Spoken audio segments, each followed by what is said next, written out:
کہاں سے کروں. تو میرا جو سوال تھا وہ it goes back in time linking your initial career of theatre. ٹھیک ہے, کیا پاکستان میں یا ایون دنیا میں تو پھر بھی تھوڑا تھیٹر ابھی بھی چل رہا ہے, کیا پاکستان میں تھیٹر ٹک ٹاک کی وجہ سے کیا ختم ہو گیا ہے اور آج کا تھیٹر جو ہے ٹک ٹاک ہے؟ مجھے نہیں لگتا کہ تھیٹر کبھی بھی ختم ہوگا. بہت ٹیکنالوجی آتے اور جاتے تھیٹر دیکھ چکا ہے اور وہ کہیں نہ کہیں کسی نہ کسی شکل میں زندہ رہا ہے. ٹک ٹاک شاید تھیٹر نہ ہو لیکن تھیٹر کا کچھ حصہ ٹک ٹاک پہ زندہ رہے گا. وہ لوگ جن کا کوئی انٹروڈکشن نہیں ہے تھیٹر کے ساتھ, اگر ہم ٹک ٹاک کو استعمال کر سکیں تھیٹر کو آگے بڑھانے کے لیے, دکھانے کے لیے یا اس کی جھلک دکھانے کے لیے, تو it can still be helpful, but it's not going to be the same thing.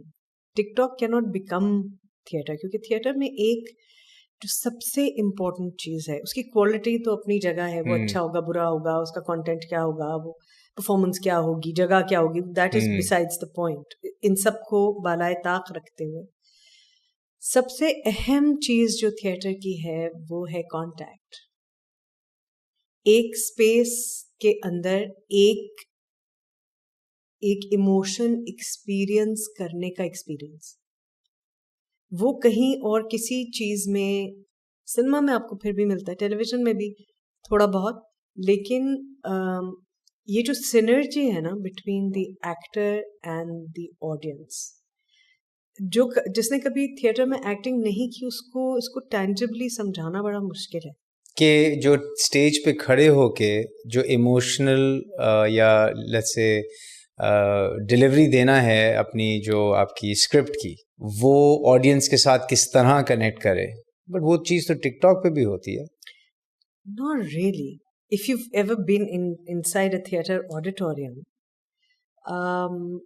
ایک تو ڈیوریشن کا بڑا بالکل فرق ہے, بہت بہت مختلف ہے. دوسری چیز یہ کہ جو ولنگنس ہے نا آڈینس کی, جیسے ٹک ٹاک ہے, جو بھی سوشل کیا کہیں گے آپ, سوشل میڈیا کے جتنے بھی مختلف پلیٹ فارمز ہیں, ان میں مجھے لگتا ہے کہیں کہیں تو آپ بالکل ایکسرسائز کرتے ہیں کہ میں کیا دیکھنا چاہتا ہوں, میں کتنا دیکھنا چاہتا ہوں میں, مگر کہیں کہیں وہ نہیں بھی ہے آپ کے پاس. وہ تو الگوریتم آپ کو وہی سرو کرے گا, جو دکھائے گا وہ آپ جو آپ سرچ کر رہے ہیں وہ آپ کو دکھاتا رہے گا, پھر اس میں اور بہت کچھ دکھاتا رہے گا, آپ دیکھتے رہیں گے. کہیں نہ کہیں وہ آپ سے وہ ولنگ جو آپ کی اپنی ڈیسیژن میکنگ ہے وہ آپ سے چھین لیتا ہے. ایسے ہی ہے. بٹ سنیما اور تھیٹر میں یہ ہوتا ہے کہ ایک پورا پروسیس ہے of deciding to go to watch something, willingly lend your imagination to it, suspension of disbelief, which is such an important thing, where I say, okay, I believe what you're saying. Let's do this. Show me. Okay, take me where you're taking me. Social media میں بھی ہے, but somehow I feel they trick you into taking it away from you. They trick you into it. So in social media, it's interesting. Social media میں suspension of disbelief نہیں ہے کسی حد تک, اس میں آپ کا اپنا ڈیسیژن ہے یا نہیں. رائٹ, اچھا ٹھیک ہے. جب میں تھیٹر دیکھنے جاتی ہوں مجھے پتا ہے آپ مجھے ایک کہانی سنائیں گے جو شاید سچ ہو, شاید سچ نہ بھی ہو, شاید وہ اوقاف کی کہانی ہو, شاید وہ فلسطین کی کہانی ہو, شاید وہ اسپیس کی کہانی ہو, شاید وہ کسی عدالت کی کہانی ہو, کسی کیس کی کہانی جو 1917 میں ہوا تھا. میں یہ سب کچھ ولنگلی قبول کرتی ہوں. یہ فیصلہ کر کے آئے ہیں, میں فیصلہ کر کے آئی ہوں کہ آپ مجھے جو بھی دکھائیں گے میں دیکھنے کے لیے تیار ہوں. اور پھر ہوتی ہے ساری کانورسیشن, پھر آپ گھر جا کے سوچتے ہیں کہ یار یہ بات صحیح تھی یا نہیں تھی, پتہ نہیں. حالانکہ آپ کو پتا ہے کہ میں ایک کہانی سن کر آیا ہوں, یہ ہو سکتا ہے سچ ہے, ہو سکتا ہے نہیں ہے, لیکن آپ پھر بھی اس کے بارے میں سوچتے ہیں, آپ اس کے بارے میں ڈسکس کرتے ہیں, آپ اس کے بارے میں بات کرتے ہیں. اس سارے پروسیس میں جو آپ کی ایجنسی ہے نا وہ میرے لیے امپورٹنٹ ہے. So I think یہ جو پوائنٹ ہے this only exists for theatre and cinema because in those two آپ فزیکلی اپنے آپ کو اٹھا کے ایک جگہ لے کے جا رہے ہیں اور پھر وہاں بیٹھ کے 1 1.5 2 2.5 جتنا بھی ہے گھنٹے آپ گزار کے and you're watching that content with strangers, with strangers, with people you do not know, with people who have different emotional levels. They receive emotion on different levels. Their sense of humor can be different. Their tendency to process tragedy can be different.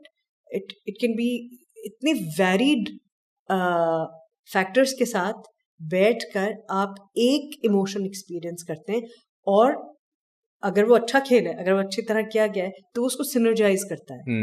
سب ایک دم سے ہنس پڑتے ہیں, سب ایک دم سے آ کرتے ہیں, emotion کو ایکسپیرئنس کرتے ہیں. مسئلہ اس میں انسان کی بھی ضرورت نہیں ہے. میں نے ایران کا ایک ساؤنڈ اینڈ لائٹ شو تھا, رفیع پیر تھیٹر میں آیا تھا جب رفیع پیر تھیٹر فیسٹیول ہوتا تھا. It was about the evolution of mankind, and it starts with 2 balls jumping, red and green, اور انہیں 2 balls اور sticks سے, lights کی sticks سے پورا evolution ہے till they create a bomb and then he's dancing, this stick character is dancing around the bomb, and all of us like گھپ اندھیرا تھا because you need light, and we could feel people breathing heavily, and my sister who's sitting next to me grabbed my hand and held it. They were stick characters. Wow. And we all knew کہ یہ پھٹ جائے گا, یہ پھٹے گا, یہ what is he doing, what is he doing, what is he mad, اور ہمیں اور وہ پھٹا, اور جب وہ پھٹا تو ہال میں بیک وقت آواز آئی. This kind of emotion is difficult to create. It will move you. I'm not saying it doesn't. I mean, look what social media has been able to create for Palestine this time, and for other social issues, environment. And the first of it we saw in Egypt. جب Facebook پہ انہوں نے سب نے coordinate کر کے اتنا بڑا چند سال پہلے کتنا بڑا protest کر لیا تھا, and آئی تھنک اس وقت ہم نے ریئلائز کیا کہ یار یہ تو اس کا اصل کام ہے. بالکل ہے, اور میں اس کی پاور سے بالکل ڈینائی نہیں کر رہی, لیکن مجھے لگتا ہے کہ انسان کو قریب سے دیکھنے, محسوس کرنے, ایک انوائرمنٹ میں اکٹھے رہنے کی جو چاہ ہے, جو اس کے سروائیول سے جڑی ہے, اس کے سب سے قریب تھیٹر ہے شاید. یہ باعث بھی ہو سکتا ہے کیونکہ میں تھیٹر میں پرفارم کرتی ہوں. But it's also the oldest form of storytelling. It is. And also کہ جب سب کچھ بھی نہیں رہے گا, جب وہ سیٹلائٹ کے پنکھے ٹوٹ جائیں گے اوپر ہوا میں کہیں اسپیس ڈبری میں وہ چلے جائیں گے, میں تب بھی کھڑے ہو کے ایک درخت کے نیچے اپنی کہانی سنا سکتی ہوں. So a TikTok star is dependent on the internet and broadband. Yeah. A theater star is dependent on just another person standing in front of them. That's why we are more dangerous than TikTokers. So you've done a lot of plays and a lot of dramas, and you've done a lot of characters that are very different. What motivates you to select a certain character? Depends. Or how do you select a character? Like, what is the thinking that goes behind character selection before you decide کہ یہ والا مجھے character play کرنا ہے, yes, I'm in. Okay. یہ میں بہت عرصے سے نہیں کر پائی, to be completely honest, کیونکہ اب جو مجھے کام آفر ہوتا ہے اس میں اس کی گنجائش بہت کم ہے. ایک تو کچھ کہانیاں مونوٹنس کہانیاں ہیں, دوسرے ایج کا فیکٹر ہے. ہماری ایج گروپ کے لیے کیریکٹرز اب بہت انٹرسٹنگلی نہیں لکھے جاتے, انٹرسٹنگ کیریکٹرز نہیں لکھے جاتے. خواتین, ہماری عمر کی خواتین کو زندگی کی مین اسٹریم کا حصہ کیونکہ سماج میں نہیں سمجھا جاتا, ان کو ریفرنس میں دیکھا جاتا ہے ان کی اولاد کے. اگر آپ بے اولاد ہیں تو آپ کی کوئی کہانی